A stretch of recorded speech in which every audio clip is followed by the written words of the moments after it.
There's this incredible story that's been unfolding over the last decade or so. It's about a series of AIs, all of them starting with the name Alpha, and they've been quietly, well, changing our world. They got their start just by playing games, but they've moved on to tackling some of the oldest and hardest challenges in science. This is that story. And this whole journey really forces you to ask a pretty deep question, one that people have been debating forever.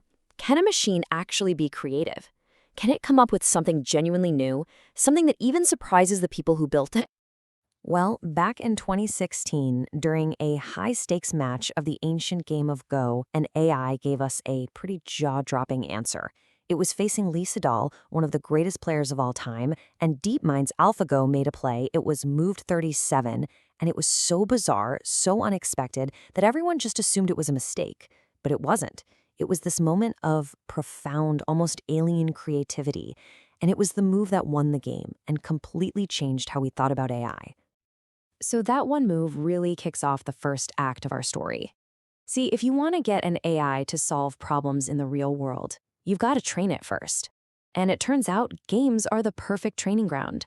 They're these complex, strategic worlds with very clear rules, and of course, a very clear way to win.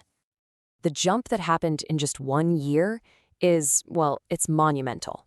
The first AlphaGo, the one that beat Lee Sedol, learned by studying hundreds of thousands of games played by human masters. It literally stood on the shoulders of giants.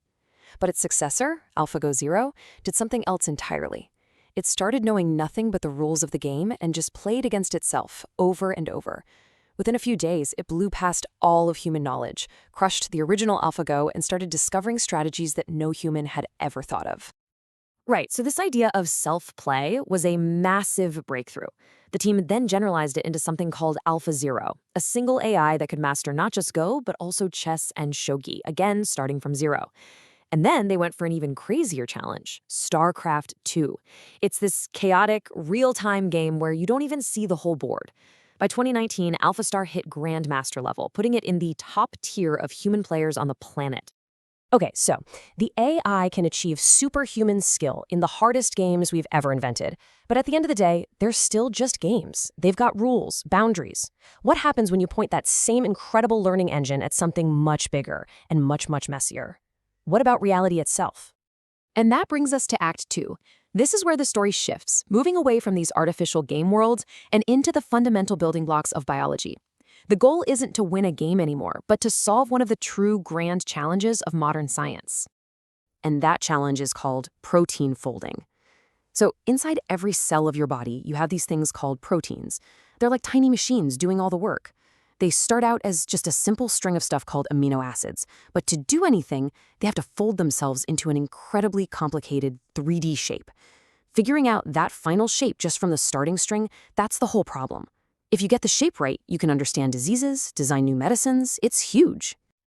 And this wasn't just a problem. For 50 years, half a century, this was one of the holy grails of biology. People spent their entire careers trying to crack it. And then, the very same team that taught an AI to play Go decided to aim it at folding proteins. They called it AlphaFold. So, did it work? In 2020, there's this big competition, kind of like the Olympics for protein folding, and AlphaFold submitted its predictions. And the entire scientific community was just stunned. Its predictions were so good, they were considered to have near experimental accuracy.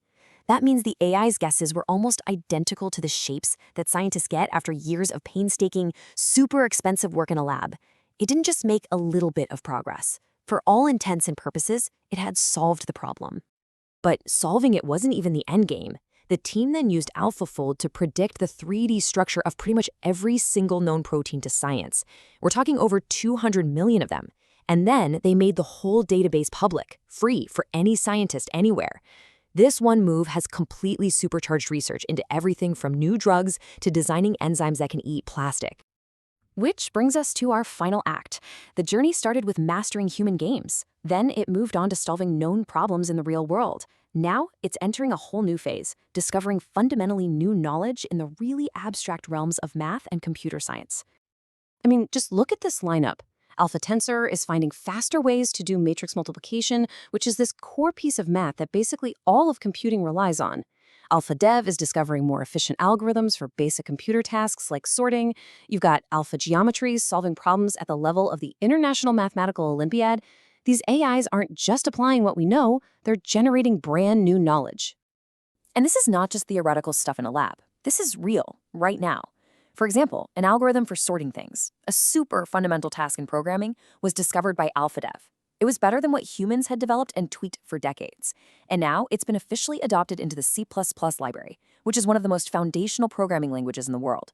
So an AI's discovery is now running on millions of computers, making them all just a little bit faster. So when you zoom out, you see this amazing story of escalating ambition. It started with mastery, just teaching an AI how to win inside the neat, tidy rules of our hardest games. Then it moved to application, turning that intelligence outward to solve a massive problem in the natural world. And now it's reached the stage of creation, where it's discovering entirely new math, new knowledge, and new tools for us. And that just leaves us with one final, fascinating thought to chew on. From move 37 in a game of Go to discovering new algorithms that are now running our world, this technology is evolving at a stunning pace. So the question is no longer, can a machine be creative? I think we have our answer. The real question is, when an AI can discover new mathematics, something that only a handful of human geniuses have ever done, what's next?